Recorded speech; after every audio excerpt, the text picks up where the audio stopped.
नमस्कार. मी शांभवी. श्री शिवाजी वाचन मंदिरच्या यूट्यूब चॅनलमध्ये आपलं स्वागत आहे. आता वाचनालयाचं यूट्यूब चॅनल आपण का सुरू केले हे मी अगदी थोडक्यात सांगते. या 1 जानेवारी 2024ला आपल्या वाचनालयाला 101 वर्ष पूर्ण झाली आणि या 101 वर्षांच्या इतिहासात आपल्याकडे हरिनारायण आपटे यांच्या कादंबऱ्यांपासून म्हणजे बाबूराव कर्नाळकर, नारायण धारप, रणजित देसाई, शिवाजी सावंत, शांता शेळके, श्रीना पेंडसे, गोनी दांडेकर, वीणा गवाणकर यांच्या कादंबऱ्यांपर्यंत, त्याशिवाय गौरी देशपांडे, नीरजा यांचे कथासंग्रह, लेखसंग्रह, थोरा मोठ्यांची चरित्र, आपले धर्मग्रंथ रामायण, महाभारत, वेद, पुराण, उपनिषद, खंड आहेत, कोश आहेत, संदर्भ ग्रंथ आहेत, अशी बरीच पुस्तकं आणि जिल्हा ग्रंथालय आणि वाचनालय यांच्या संकल्पनेतून बालवाचकांसाठी बालकुमार ज्ञानकोपरा तयार केला आहे आणि त्यामध्ये बालवाङ्मय म्हणजे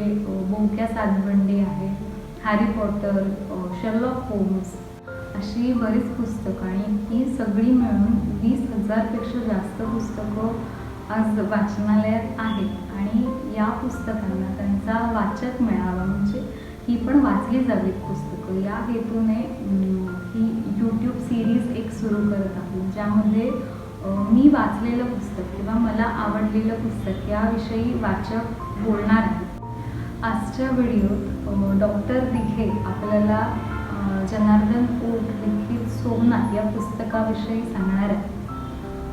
22 जानेवारी या पार्श्वभूमीवर आपल्याला सगळ्यांनाच ठाऊक आहे अयोध्येत मोठा सोहळा पार पडतोय.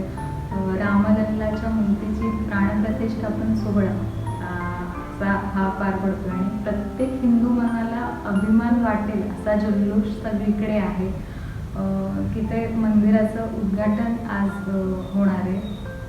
पण अशा काही वर्षांपूर्वी आपल्याला ह्या मंदिराचा इतिहास ठाऊक नव्हता आणि अशी आज भारतात किंवा भारताबाहेर बरीच मंदिरं आहेत ज्यांचा इतिहास आपल्याला नाही माहिती आहे. तर आजच्या या व्हिडिओमध्ये डॉक्टर सोमनाथ या मंदिराचा इतिहास किंवा या पुस्तकाविषयी सांगणार आहे. हा व्हिडिओ जर तुम्हाला आवडला तर लाईक करा आणि त्याच्या प्रतिक्रिया मला नक्की कॉमेंट्समध्ये सांगा आणि तुम्हाला हा जर उपक्रम आवडला असेल तर तेही कॉमेंट्समध्ये सांगा. धन्यवाद. नमस्कार, मी डॉक्टर सुभाष मधुकर दिघे, श्री शिवाजी वाचन मंदिर बरड मालवणचा उपाध्यक्ष म्हणून काम करतो. आमच्या वाचनालयात असलेली कादंबरी सोमनाथ ही नुकतीच माझ्या वाचनात आली. त्याचे लेखक आहेत जनार्दन ओक आणि हे प्रकाशन जे केलेलं आहे ते अजब प्रकाशन कोल्हापूर यांनी प्रकाशित केलेली आहे. अतिशय सुंदर ओघवती अशी कादंबरी आहे. लेखकांनी सुरुवातीला प्रास्ताविकामध्ये सोमनाथच्या निमित्ताने म्हणून सोमनाथचा इतिहास सुमारे 25 पानात मांडलेला आहे. तो मी आपल्यासमोर प्रथम मांडणार आहे. सोमनाथ म्हणजे आपलं अत्यंत पवित्र हिंदूंचं स्थान आहे. जी 12 ज्योतिर्लिंग आहेत त्याच्यामध्ये पहिलं ज्योतिर्लिंग हे सोमनाथाचं आहे. इतकी त्याची महती आहे. अगस्ती ऋषी हे पुराण काळामध्ये ज्यांनी एका आचमनामध्ये समुद्र प्याला ते सुद्धा या सोमनाथच्या तिकडे प्रभास पट्टणमध्ये राहायचे आणि भगवान श्रीकृष्णाने त्यांच्या अखेरच्या काळामध्ये याच ठिकाणी आपला देह ठेवला होता आणि त्यानंतर 1 महिन्याने बलरामाने सुद्धा याच ठिकाणी येऊन आपला देह ठेवला होता.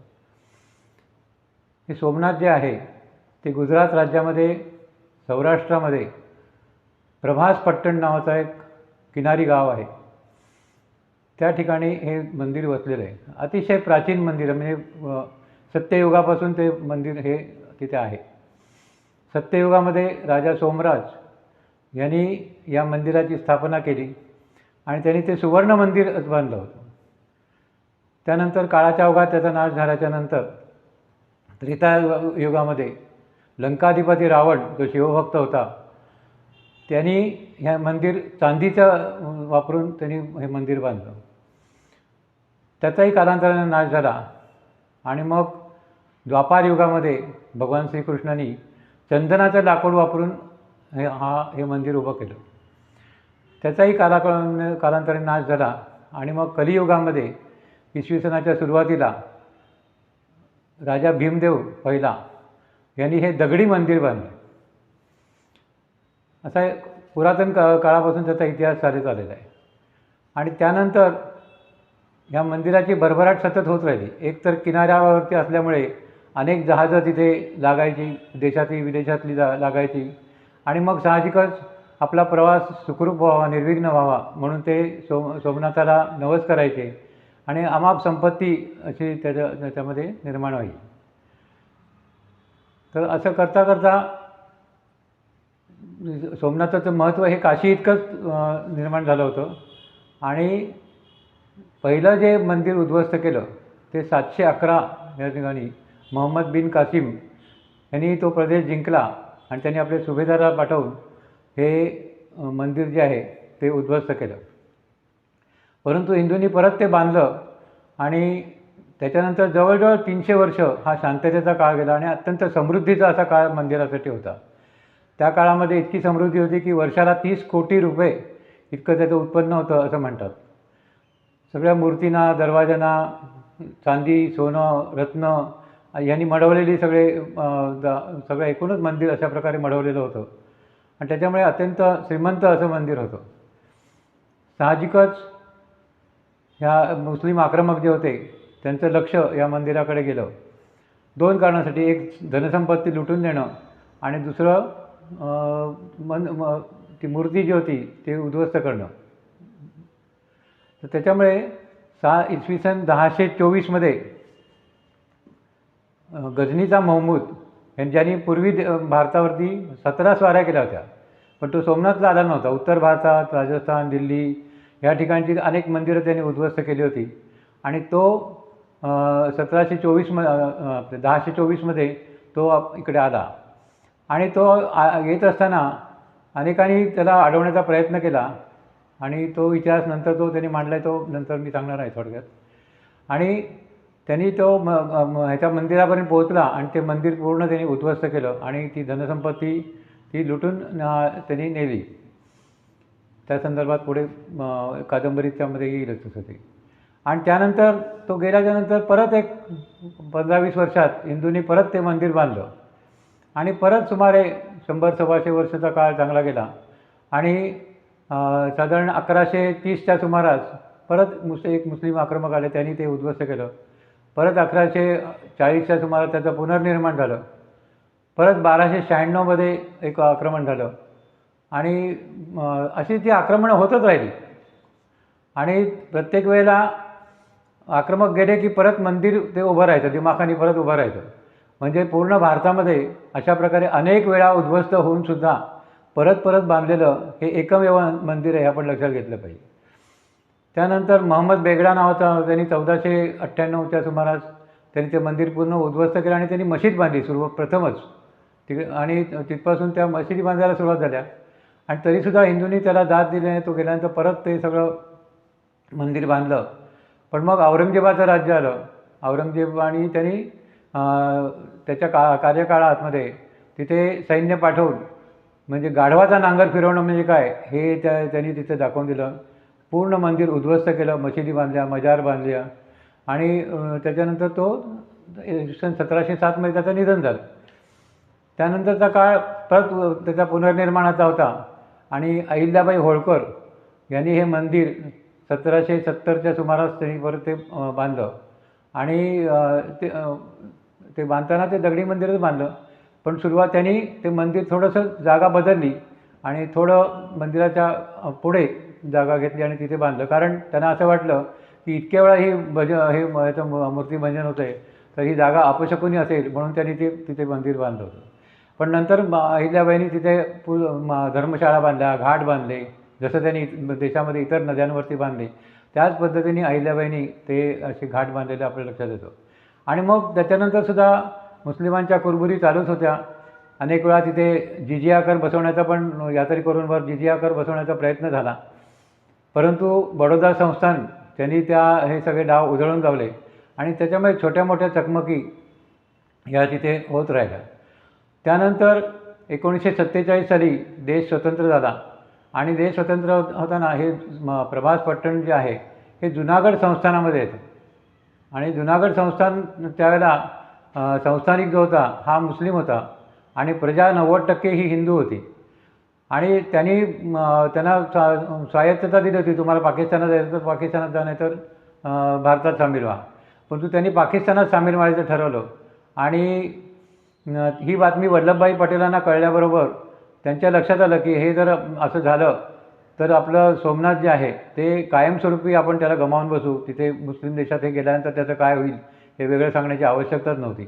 म्हणून त्यांनी तातडीने सैनिकी कारवाई करून हा जुनागड संस्थान काबीज केलं आणि मग त्यांनी तिथे सार्वमत घेतलं आणि संपूर्ण प्रजा हिंदू असल्यामुळे साहजिकच हे जुनागड संस्थान हे भारतामध्ये विलीन झालं. तो दिवस होता 14 ऑक्टोबर 1947. त्या दिवशी दसरा होता आणि त्या दिवशी हा विजय वल्लभभाईंनी मिळवून दिला होता. आणि त्यानंतर 1 महिन्यानी त्यांनी त्या प्रभास पट्टणमला तिथे एक सभा घेतली मोठी आणि त्यात त्यांनी जाहीर केलं की आम्ही सोमनाथाचा उद्धार करणार आहोत, जीर्णोद्धार करणार आहोत. आणि त्यावेळेला जी आता राम मंदिरमध्ये आपण घोषणा ऐकली की मंदिर वहीं बनाएंगे, ती पहिली घोषणा खरं वल्लभभाईंनी तिथे केली की मंदिर त्याच जागेवर होईल. पंडित जवाहरलाल नेहरू यांचा त्याला विरोध होता, त्या एकूणच मंदिर स्थापनेसाठी त्यांचा विरोध होता आणि दुसरी जागा देतो, दुसरी जागा तिथे बांधा. परंतु वल्लभभाई अडून राहिले आणि मंदिर वही बनाएंगे हे त्यांनी तिथे करून दाखवलं.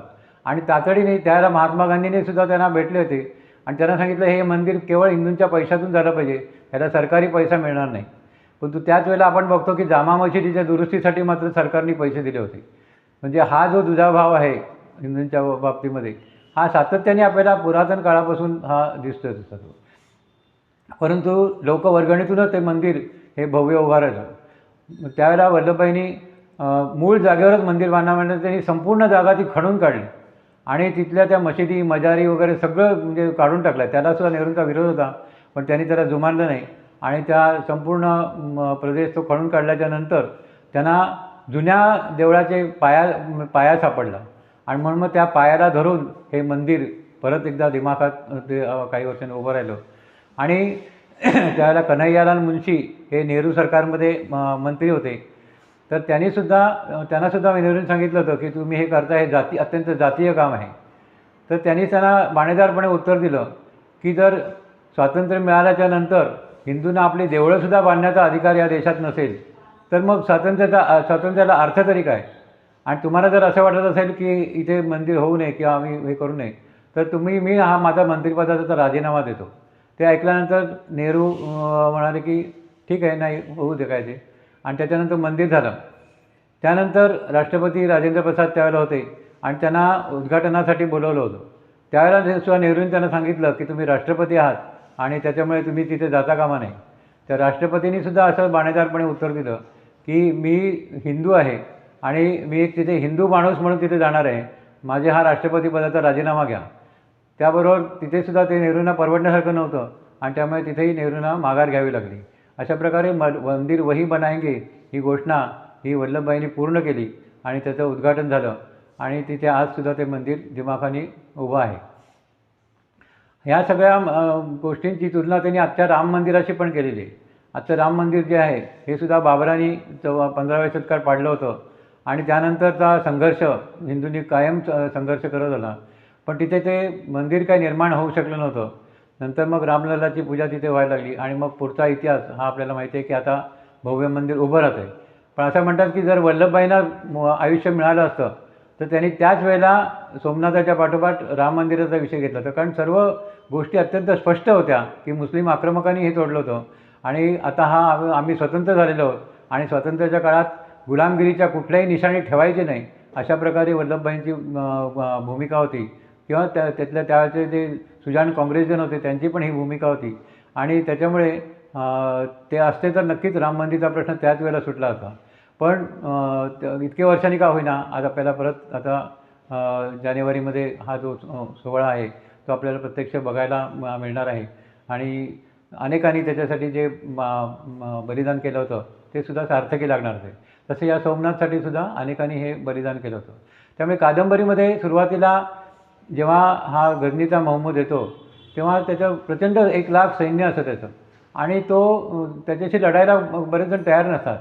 पण राजपूत जे होते त्यांनी सांगितलं की आम्ही लढल्याशिवाय आम्ही जर दिलं तर आमचा धर्म बुडेल आणि त्यामुळे त्यांनी लढण्याचं ठरवलं आणि अनेक राजपूतांनी अत्यंत त्याला तिखट प्रतिकार केला आणि तो पोचेपर्यंत त्याची निम्म सैन्य हे गारद झालं होतं आणि निम्म्या सैन्यानिशी तो कसाबसा तिथे पोचला होता. त्याला पण आता काळजी पडली होती आपण पोचतोय की नाही, पण तो पोचला एकदा तर तिथे त्यांनी मूर्तिभंजन केलं, देऊळ लुटलं. पण त्यानंतर हा राजा भीमदेव दुसरा जो होता, पहिलं मंदिर ज्याने बांधलं तो भीमदेव पहिला आणि भीमदेव दुसरा, तो आधी प्रधान होता. तर त्यांनी ठरवलं की याला परत जाऊन द्यायचं नाही आणि मग त्यांनी अनेक राजांना एकत्र केलं आणि त्याच्यावरती हल्ले केले आणि शेवटी त्याची सैन्य हे अतिशय दारुण अवस्थेत त्याचा पराभव झाला. त्याला पकडण्यात आलं आणि त्याच्यानंतर त्याला असं वाटलं की आता आपल्याला हे मारून टाकणार. पण त्यांनी त्याला विनंती केली मला सोडून द्या. तर ते मला ठीक आहे आम्हाला तुला सोडून देतो, पण इथलं सगळं तू लुटलेला पैसा जो आहे तो सगळा आमच्याकडे द्यायचा सगळं. त्याप्रमाणे तो सगळा पैसा धन जे लुटलेलं असतं ते ठेवतो आणि हे त्याला परत द्यायला जातो. सैन्य मागतो, त्याचं सैनिक जे असतात ते 1,000 एक सैनिक फक्त उरलेले असतात आणि तो सांगतो मला शस्त्र पण द्या, तर अमुक एक ठिकाणी तुला शस्त्र मिळतील असं त्याला सांगतात आणि तो पुढे त्याची मुद्दामून दिशाभूल करतात आणि त्याला कच्छच्या रणामध्ये पाठवतात आणि तिथे ही वाळूची वादळं होत असतात. त्या वादळामध्ये त्याचं संपूर्ण म्हणजे सैन्याचा जवळजवळ नाश होतो आणि अतिशय मुठभर सैनिक त्याच्यावर उरतात आणि त्याला कळतं की आपल्याला इथून